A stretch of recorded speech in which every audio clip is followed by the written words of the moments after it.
Akkam jirtu dhaggeeffatoota keenya tamsaasni BBC afaan oromoo kamisa galgalaa eegaleera qabiyyeen soneeffanne waraanni bilisummaa oromoo hariiroo TPLF wajjiniin uummachuu ilaalchisuun ajajaa olaanaan waraana bilisummaa oromoo Kumsaa Dirribaa maal jedhe nuyi osoo hin taane Itoophiyaan kan diigamuu jirtu Itoophiyummaa sodaa lafa sodaa irratti ijaaramtee lafti sodaa isheen irratti ijaaramte sun ittiin citaa jiru warra sana kan diiguu jira.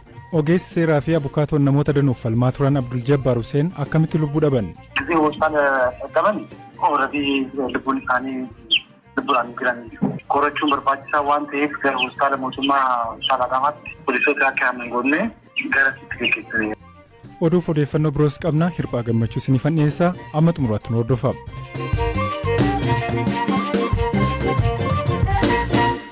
Ogeessi seeraa fi abukaatoo Abdul Jabbaar Hussein roobii kaleessaa magaalaa Adaamaatti lubbuun isaanii darbuu waayillanii fi hiriyoonni isaanii BBC'tti himan. Waggoota dheeraadhaaf hidhamtoota siyaasaaf abukaatummaan falmuun kan beekamu Abdul Jabbaar Hussein garee abukaatota Jawaar Mohaammed, Baqqalaa Garbaa fi hooggantoota siyaasaa kaaniif falman keessaa tokko turan. Baatilee muraasaan dura manneen murtii garaagaraatti nama siyaasaa obbo Lidatu Ayyaaloof falmuun bilisa akka ba'uuf gumaacha olaanaa taasisan. Duun isaanii dhagaamuu sa'aatii muraasaan dura fuula feesbuukii isaanii irratti odeeffannoowwan qoodamaa turan. Tasa duun isaanii waayillan isaa fi hiriyoota isaatti naasuu guddaa uumeera. Du'a abukaatoo Abdul Jabbaar ilaalchisuudhaan Biraanuu Gammachuu waayila isaa qaama nageenyaa fi madda hospitaalaa irraa iyyaafachuun qindeesseera. Kufeet argamee du'e magaalaa Adaamaa keessatti sababni du'a isaa hagammaa kana jaamee adda baheen beekamu. Ogummaa isaatiif dhaabbate nama seeraaf quuqamu, nama haqaaf quuqamu, nama hojii kanaaf ogummaa kan dabarsee of kenne guddina ogummaa isaatiif ulfina ogummaa isaatiif nama jiraate. Hiriyaa ogeessa seeraa fi abukaatoo Abdul Jabbaar Hussein kan ta'an obbo Gammachuu Guutamaa kan dubbatan ture.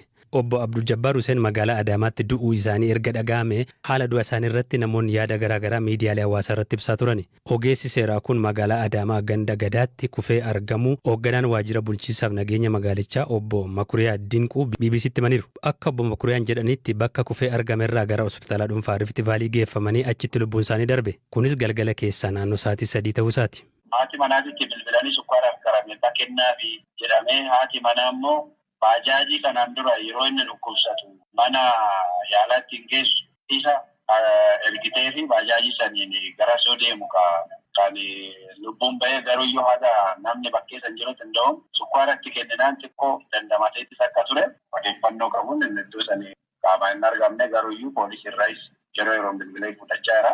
Bakka sanitti garuu bakka kufe sanitti akka hin duunee fi sukkaarri akka kennameef baajaajiin gaafatamee fi haati mana akka ergiteef gurbaan immoo baajaajii qabatu turaanoo anatu geessaa jedhee akka fuudhee deeme ragaa kana hin qabna kan nama. Jalqaba kan itti geeffame hospitaalli dhuunfaa Rift Vaalii BBC'f akka mirkaneessetti obbo Abdul Jabbaar wayita hospitaalicha qaqqaban lubbuun keessa hin turre. Meedikaal daayirektarii hospitaalichaa Dr. Laggasee Alamaayyoo. Lubbuudhaan jiran baazaa jiraan jedhanii galgala waan ta'eef isaanii mana hin jiraayyuu baazaa jiraan kun lubbuun isaa waan hin jirreef qorachuun barbaachisaa waan ta'eef gara hospitaala mootummaa Shaalaadamaatti poolisoota akka hin goone gara sitti geggeessanii.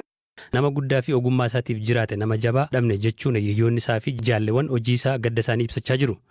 Obbo Abdul Jabbaar Hussein abukaatoo ta'anii dhaabbachuu qofa osoo hin taane olaantummaa seeraa kabachiisuu keessatti shoora mataa isaanii taphataniiru kan jedhe paartiin Koongireesii Federaalawaa Oromoo KFO'n du'a isaaniitti gadda guddaa itti dhaga'ame ibsee maatii fi firoota isaatiif jajjabina hawweera.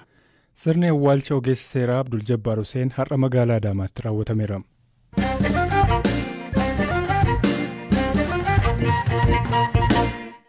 Waajjirri ministeera muummee Itoophiyaa har'a haala yeroo irratti ibsa gaazexeessitootaaf kennee jira. Dhimmoonni ijoon pirees sekeretariin waajjirichaa Billeenee Siyyum kaasan keessaa immoo waltumsuuf waliigaluun waraana bilisummaa Oromoo fi finciltoota TPLF akkasumas labsii tarkaanfii aleellaa mootummaan federaalaa finciltoota TPLF irratti agayya 10 bara 2021 labsii ilaalchisee miidiyaaleen idil addunyaa dhimmicha akka hin malletti gabaasan kan jedhu ijoodha. Waayilli Habtaamuu Xibabuu dhimma ibsa kanarratti dhiyaatan ordofee akkanatti natti himeera.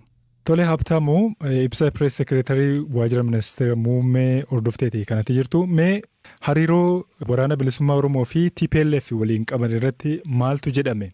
Galatoomii shirphaa akkuma ati jette guyyaa har'aa kana ibsa waajjira ministeera muummee kan laatan dubbiftuu waajjirichaa kan ta'an Billanee Siyyumii dhimmoota isaan kaasan keessaa inni tokko keessattuu michummaa garee hidhattoota waraana bilisummaa Oromoo jedhee waamuu fi akkasumas immoo TPLF gidduutti taasifamee wajjin wal qabateeti. Waliigaltee kanarratti deebii mootummaa maali kan jedhu gaazexeessitootaan gaafatamanii turanii isaanis michummaan shanii fi TPLF waan haaraa miti jechuudhaan kan isaan deebisanii keessattuu waggoota lama oliif TPLF ergama badiisaa raawwachuudhaaf shaneetti fayyadamaa tureera. Kanaafuu kun mootummaadhaaf waan haaraa miti, waan ajaa'ibaa miti jechuudhaan kan Billanee Siyyum deebii laatan jechuudha. Gama biraatiin immoo waa'ee michummaa garee lamaanii irratti mootummaan biyyattii kanaan dura waggoota lamaan darbaniif dubbachaa akka ture haa ta'u malee miidiyaaleen idil-addunyaa garuu dhimmicha gabaasaa akka hin turre yookaan immoo gurratti qabaa akka hin turredha kan isaan dubbatan. Kanaafuu akka waliigalaatti dhimmichi mootummaadhaaf waan haaraa akka hin taanedha kan isaan deebisan. Waamicha lammiileen raayyaa ittisa biyyaatti akka makamaniif taasifame wajjin wal qabatee Billanee Siyyum gaazexeessitootaan gaafatamanii turanii. Kunis immoo raayyaan ittisaa hanqina dandeettii waan qabuu fi lammiileen gara raayyaa ittisaatti akka makaman waamichi kan taasifame kan jedhudha kan isaan gaafatamanii. Haa ta'u malee isaan raayyaan ittisaa hanqina dandeettii akka hin qabnedha kan isaan dubbatanii. Haa ta'u malee akkaataan gareen TPLF lola itti gaggeessaa jiru sababa yookaan immoo madda adda ta'edha kan isaan dubbatanii. Akka isaan jedhanitti TPLF lammiilee nagaa yookaan immoo lammiilee siivilii hidhachiisuudhaan saamicha qabeenya mancaasu akkasumas immoo gochaa dirqisiisanii gudeeduu akka raawwatan taasisaa jira jechuudhaan kan isaan dubbatanii. Kana dhaabsisuuf immoo tumsa raayyaa ittisa biyyaa qofa osoo hin taane tumsa waloo kan hawaasa maraa kan gaafatu akka ta'edha kan isaan dubbatanii. Kana malees lammiileen gara raayyaa ittisa biyyaatti akka makamaniif waamichi kan taasifame keessattuu yeroo rakkoolee garaagaraa biyyattii keessatti uumaman rakkoolee yaaddoon nageenyaa biyya keessaas ta'ee biyya alaatii yeroo uumamu kan dursee qaqqabu raayyaa ittisa biyyaa waan ta'eef akka waliigalaatti qaama nagaa fi tasgabbii biyyattii cimsuuti kan lammiileen gara raayyaa ittisa biyyaatti akka makamaniif waamichi kan taasifame akka waliigalaatti qaama nagaa fi tasgabbii biyyattii cimsuuti jechuudhaan dubbataniiru. Habtaamuu Xibabuu odeeffannoo dabalataan biraan geesseef ulfaadhoo sin jenna. Dubbi himtuun waajjira ministeera muummee Billaneen waggoota lama oliif TPLF ergama badinsaa raawwachuuf shaneetti fayyadamaa tureera. Kanaafuu michummaan kun mootummaaf waan haaraa miti jedhan. Himannaa kanaaf dhimmoota biroo irratti turtii ajajaa olaanaa Jaal Marroo Dirribaa wajjiniin BBC'n taasise oduu gaggabaabuu booda isiniif dhiyeessina.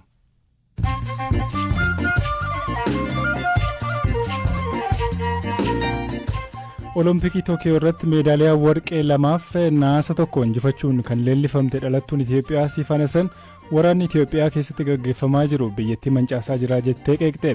Sababii waraanaatiin atileetonni biyyattiirraa baqatanii biyya biraaf akka hin fiigne gochuudhaaf waliigalteen aangoo waliif qooduu jiraachuu akka qabu BBC'tti himteetti.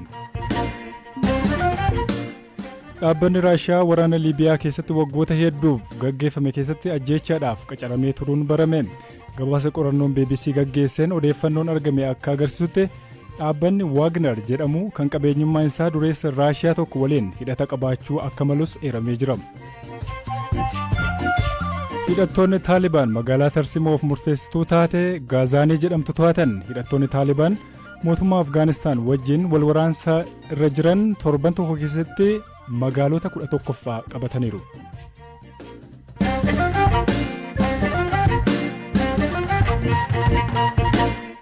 Gara qabiyyee sattaanutti ceena. Waraanni bilisummaa Oromoo fi TPLF dhimma waraanaa irratti waltumsuudhaaf waliigaluu isaanii gaggeessitoonni dhaaba lamaanii himuu isaanii kaleessaa kaasee gabaafamaa jira.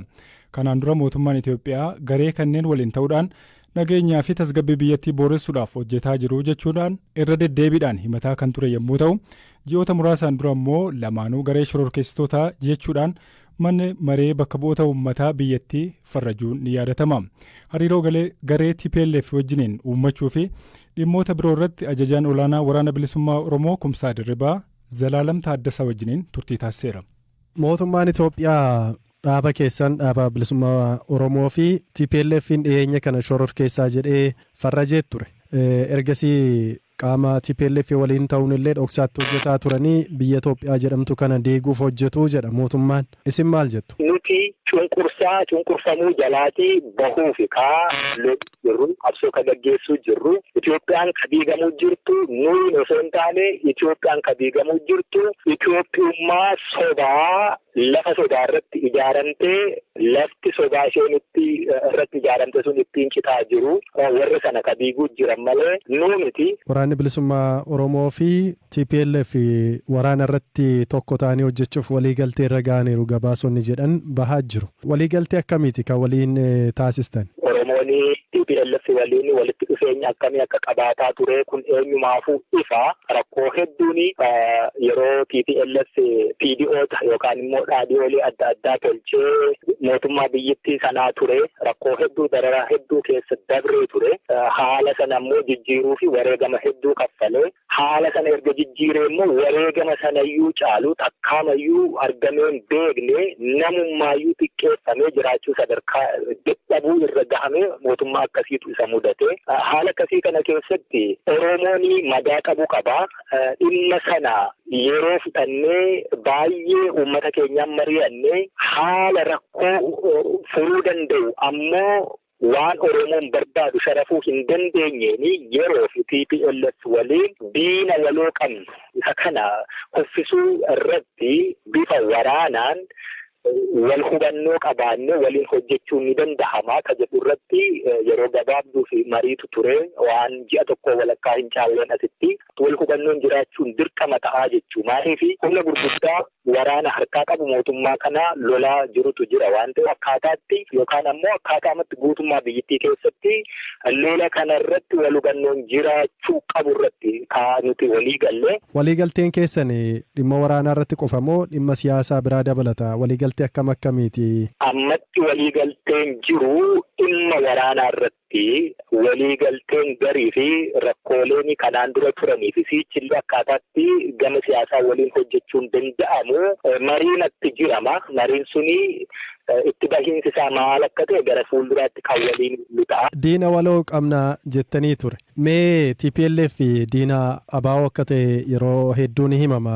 Kanaan dura waraana bilisummaa Oromoo kan fixee kaampiitti galchee bakka tokkotti kan fixaa ture, kan meeshaa hiikkachiisee, kan biyyaa baasee dhaabicha kan jiraanne gochaa ture TPLF akka ta'e beekama. Irra deddeebiinis himaa turtani warra gumaa akka taatan. Isaan kana wajjin tokko taatanii hojjechuun isinitti hin ulfaanne moo kana durumayyuu hariiroo qabdu ture? Gootummaa si gaafata, murtii fudhachuu si gaafata. Kanaan dura walitti dhufeenya takkayyuu hin qabnu dubbachaa tuman ture. Siyaasa keessatti taphatu jira.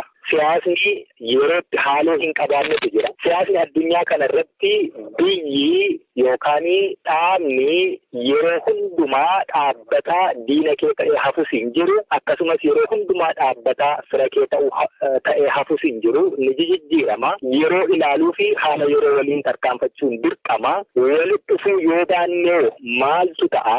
Oromoon as keessatti maal harkaa qaba? Maal argachuu danda'a? Maal dhabaa ka jedhu yoo hin yaadne haalli akkaataa amma itti Itoophiyaa keessatti adeemamaa jiru suni dhimma kanarratti yoo gara kuteenyaan itti seentee hin hojjenne waan argannu caalaa waan dhabuuf deemnutu caala waan ta'eef waan dhorkuu hin dandeenye irratti duuba dhaabbatanii ilaaluu osoo hin taane itti siiqanii waliin hojjechuun dirqama ta'a jenneetu murteessine amma miidiyaa irratti kana jechuu kan hin barbaanne akkaataatti walii galanitu jira. Callisameetumaa walii galirraa walumaan hojjechaa deemnaa jedhameetiin miti jechuudha. Walirraa amantaa qabdu garuu kanaan dura TPLF abaa'oo akka ganeeru ni beekama. Bara mootummaa chaartaraa sanas waliigaltee akkasii kana duraan gaggeessanii turani. Hammam wal amantu dhaaba kana waliin isin immoo? Uummati Oromoo dammaqiinsi siyaasaa isaa fi dhimma TPLF fi dhimmuma qabsoo waliigalaa haalli addunyaatti jirtu kaleessa gaafa 1991 akkitti beekuu fi har'a akkitti inni beeku garaagarummaa guddaa qaba. Warri TPLF yoo maraatummaa taate malee rakkoo gaafa 1991 uuman sanaa deebisanii ni uumuu jechuunis yoo uumanis ammoo Oromoon isa sana akkan heeyyamne isaanii bareechanii beeku kun waan guddoollee nu rakkisu miti. Sagantaa keenya gara goolabuutti finnee jirra. Isa dura garuu mammaaksa guyyuu BBC har'aan isin yaadachiisa. Amma farda gahanitti harree yaabbatu jedhama. Egaan dhaggeeffattoota keenyaa waan nu caqastaniif galata guddaa qabdu. Iddoo nagaa bulaa.